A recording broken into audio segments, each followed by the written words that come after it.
to WVNG Ed Talks, a simple discussion about sometimes complex military education benefits. I'm Dr. Sherri Shafer, Education Services Officer for the West Virginia National Guard. During our last episode, we promised to talk TEB talk. That's TEB, T-E-B, or the transfer of eligible benefits. More specifically, this refers to the transfer of Chapter 33 post-9/11 GI Bill benefit. Joining me today is Staff Sergeant Jason Wilson, our GI Bill Manager for the West Virginia National Guard. Welcome back to Ed Talks.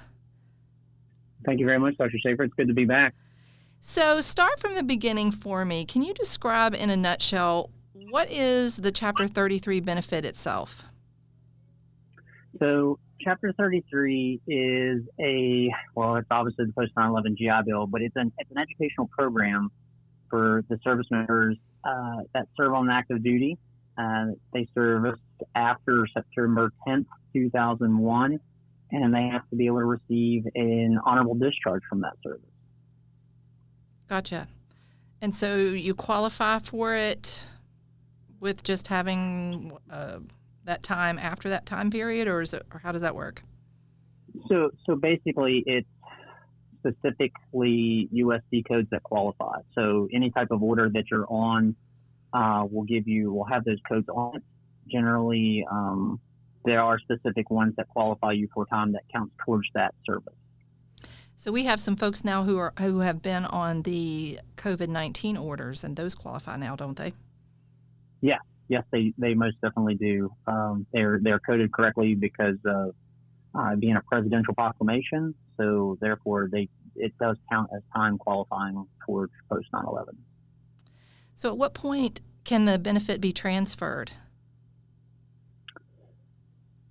The service member has to serve at least 6 years.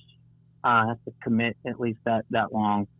And then if they would happen to, from 2001 forward, if they would have happened to receive the Purple Heart on or after September 11th, and they were honorably discharged, they could do it before that 6-year time frame. But they have to have served at least 6 years in order to do the transfer. And who can receive the transfer? So their dependents can. So those dependents have to be inside years. So like children that the couple has themselves,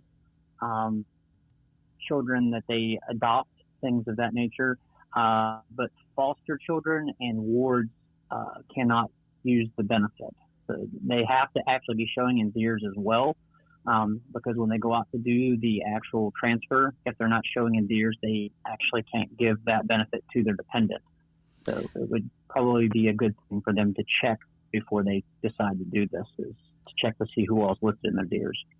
Right, and it's probably a good idea to give the education office a call, because these things, as we know, the policies change from time to time, and requirements change and those kinds of things. So what's in place today may not necessarily be tomorrow, correct? Correct. That is very, very true.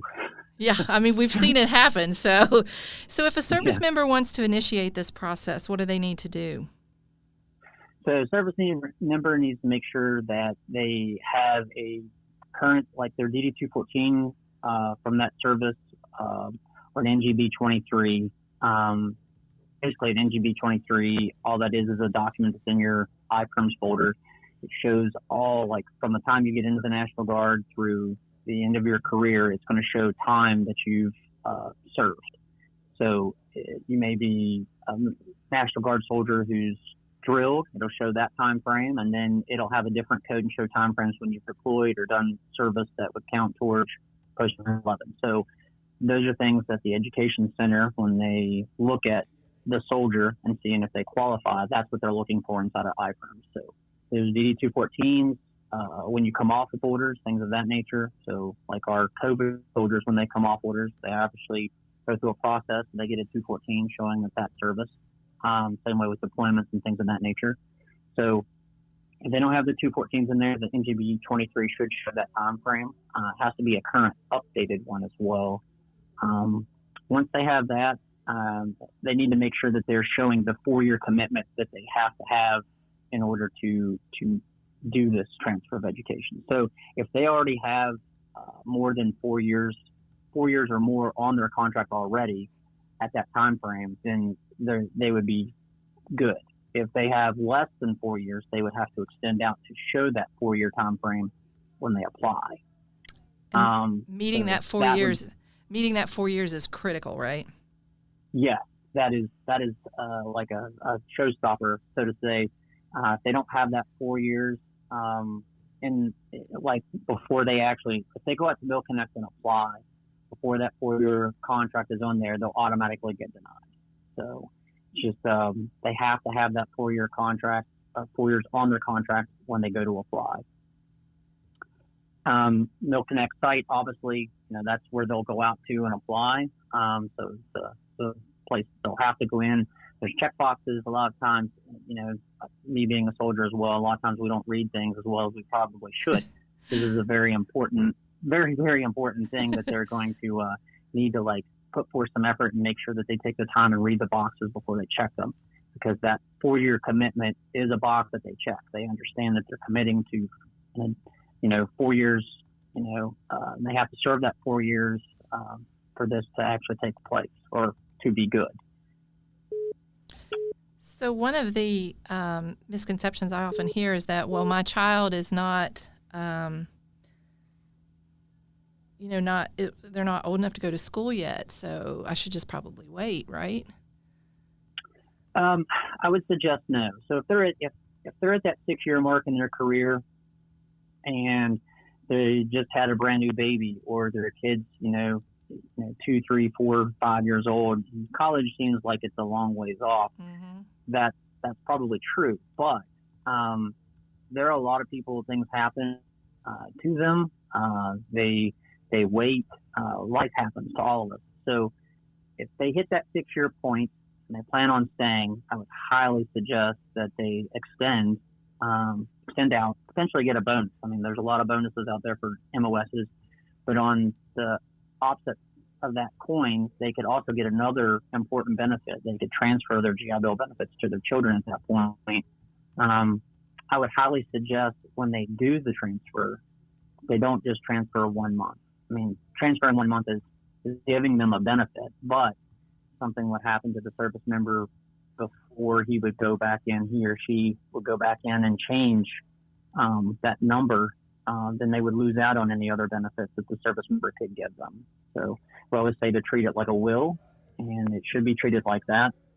So service member, if he needs more months, he can go in and change those months, pull months back for himself to go to school or do whatever he wants with. It's his benefit or their benefit. So it's better to give and then take from than it is to not give and not have later. And we see that from time to time in the education office where someone didn't do the process and now their child's going off to school and they're looking at these bills and it's like, you didn't do it. So exactly. There's a lot of people that thought they did this before they creep up on that, 20 years or time frame to get out. They creep up and thought they did this, and then come to find out they actually didn't complete the process correctly, or they didn't even do the process. What they thought was the process was not.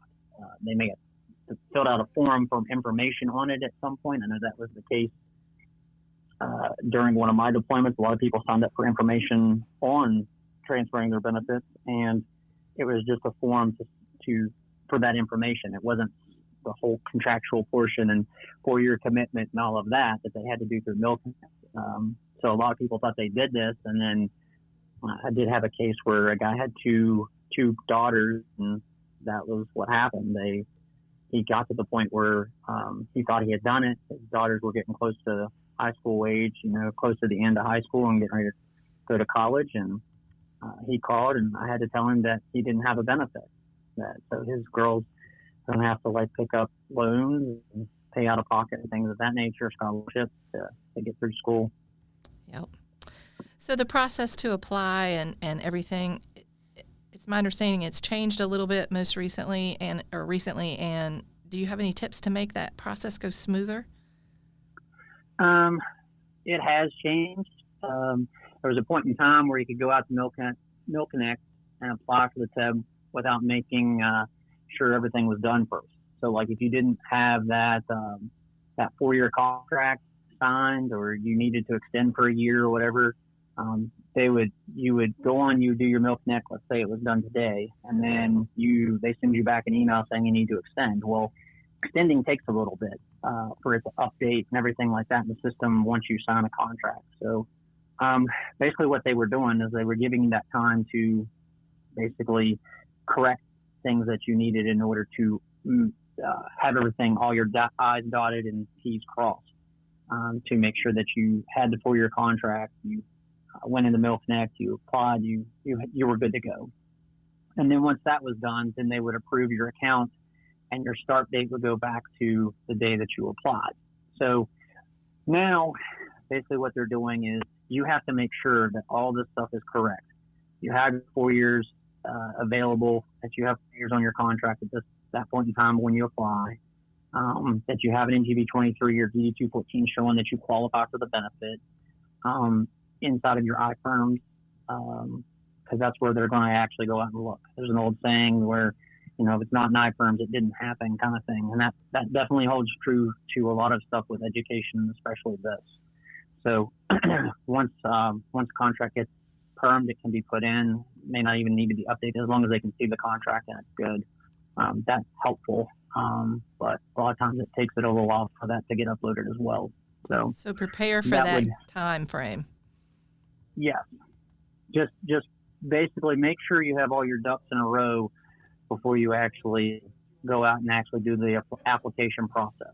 But you don't want to, so if I had just went over the 4-year mark, so I had like 3 years, 11 months, and so many days, obviously I'm still going to need to extend out a little bit. So I'm not going to extend for the exact to make it 4 days and then not apply for a week and a half, because then I'm right back to where I was. I'm under that 4-year mark. So a lot of people will extend for like an extra month.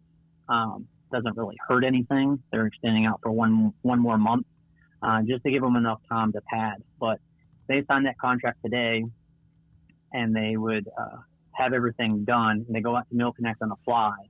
Once we can actually send that to the education office out at Little Rock, and they can see that they signed it that day, they committed to the 4 years, and they were in Milk Connect the same day and did the application. So it as long as they can see that you did your obligation and application at the same time, if it's that close, then you'll be okay.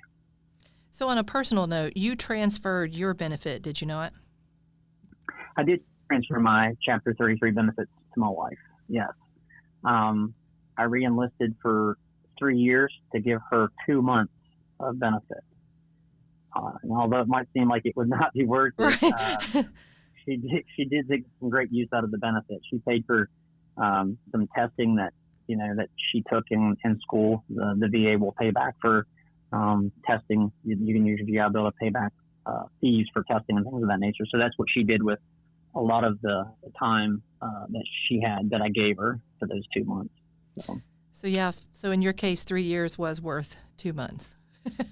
Yeah, in my case, it was. A lot of people looked at me kind of crazy for, signing that much time, on my signing for an additional 3 years to make the 4 to give her just 2 months of benefit. But at the same time, it in my eyes, it was well worth it. She got what she needed. She got a national board certification of the deal that the VA helped pay for. So GI Bill worked out good for me. Yeah. So what advice would you give someone who's on the fence about TEB? I mean, in other words, are there questions that you get over and over again that speak to the misconceptions about the process? Yeah. I mean, we get a lot of misconceptions. So one of the biggest ones is that there is a 16-year service limit for transferring. So if you have the day you hit 16 years of service, you can no longer transfer your benefits. And that was the case last year up until about summer, and it got stuck in a bill to where they changed that. So once that bill got signed, that 16-year rule went away, so it's no longer there. So you can extend as long as you have 4 years on your contract. You can extend as long as you need to. As long as you can do that extension and serve those 4 years, you're good. Another is all I have to do is go out to Mill Connect and apply, and then I'm done. The soldiers feel like once they go to Mill Connect and they've applied for the benefits, they're good to go. They put in how many months they want their kids to have, and they fill out all their stuff, and they say that they're going to agree to 4 years or whatever, but that's not the end of the road. So on kind of a bad thing, but it's the only way that they can do it right now, when they're communicating with our service members, the education support office, when they're doing these transfer of education benefits and approving and disapproving and things of that nature, or needing information from the soldier, they're contacting them through their military email address. Now, a lot of soldiers don't check their military email address, so they'll get denied, or in the past they've needed, to extend, or they've needed an NGB 23, which generally if it's an NGB 23, our office gets contacted. But for other things such as contracts, or they need to extend, they'll contact the soldier. They won't contact the unit or anybody else. They just contact the soldier. So they have to pay attention to that email address when they're doing this process, because that's where all correspondence will be sent. Yeah. So really and truly, it's about working the process and following up. I mean, simple as that. Make sure that you've done everything you need to do, because you don't want to lose that benefit. That is true. And that 4-year commitment, once you make that commitment, that's like me. I did that 3 years to give my wife those 2 months, and my commitment's not up for that 4 years until this coming March. So if I was to get out, which I know it doesn't seem like a lot of money, but if I was to get out, whatever she has used for those 2 months, the VA would recoup me on. They would take back 100% of what she got paid because I didn't fulfill my contract. Now, we've heard horror stories at different conferences of different states and different people being recouped on large amounts of money because people got out before they served that 4 years. Thousands. Now, there are exceptions. There are exceptions to that rule, but those are limited. Mainly, like if there was some kind of like medical discharge, and there's guidance, there's regulations that go along with that, how that all works. So case by case basis, but they need to serve that 4 years, or they're going to definitely get recouped, and that's a lot of money depending on how much their dependents have used it. Well, Staff Sergeant Wilson, on that note, thank you so much for being here and for shedding some light on the TEB process. Join us next time on WVNG Ed Talks, where we discuss student finances. Show us the money. WVNG Ed Talks. Tune in, turn it up, and join the conversation.